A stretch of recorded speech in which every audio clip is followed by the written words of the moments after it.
আল্লাহর নামে কিছু দান করে যাও, আল্লাহর নামে কিছু দান করে যাও। স্যার কিছু দিয়ে যান, আমি আজকে প্রথম রোজা রেখেছি, আপনি যদি কিছু দিয়ে যান আপনার জন্য আমি আল্লাহর কাছে দোয়া করব। সত্যি তুমি আল্লাহর কাছে আমার জন্য দোয়া করবে? হ্যাঁ স্যার। এই নাও টাকা, আর আমার জন্য আল্লাহর কাছে দোয়া চাইবে যাতে আমার একটা সন্তান হয়। আল্লাহ আপনার সকল ইচ্ছা পূরণ করুক, আমি দোয়া করি। ওকে, দোয়া করো। আর তুমি আমার এই কার্ড রেখে দাও, যখনই প্রয়োজন হবে আমাকে কল দিবা। ঠিক আছে স্যার।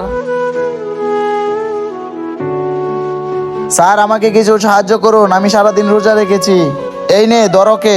আরে স্যার এটা কি? এটার ভিতরে আমার বাচ্চা। স্যার আমি আপনার কাছে সাহায্য চেয়েছি, বাচ্চা দিলেন কেন আমাকে? এটা হলো আমার মেয়ে বাচ্চা, আর মেয়ে বাচ্চা আমার একদমই পছন্দ না, যার কারণে তোকে দিয়ে দিলাম। স্যার আপনার বাচ্চা নিয়ে যান, স্যার আপনার বাচ্চা নিয়ে যান। আমার তো কেউ নাই, আমি ওকে পালবো কিভাবে? স্যার আপনার বাচ্চা নিয়ে যান, আমি ওকে কিভাবে পালবো? স্যার নিয়ে যান। আরে এখন আমি এই বাচ্চা দিয়ে কি করব? আল্লাহর কাছে তুমি দোয়া করো আমার একটা বাচ্চা যেন হয়। ওই আঙ্কেলকে একটা ফোন করি। ভাইজান ভাইজান গাড়ি থামান। কেন, কি হয়েছে? ভাইজান এই নাম্বারে একটা কল দাও। আচ্ছা ঠিক আছে। এই নাও বেটা। স্যার আমি ওই ভিখারি বলতেছি, যাকে সকালে দান করেছিলেন আর বলেছিলেন আপনার যাতে একটা সন্তান হয় এটা দোয়া করতাম, আপনি তাড়াতাড়ি চলে আসেন আমার ওইখানে। আচ্ছা ঠিক আছে, আমি আসতেছি।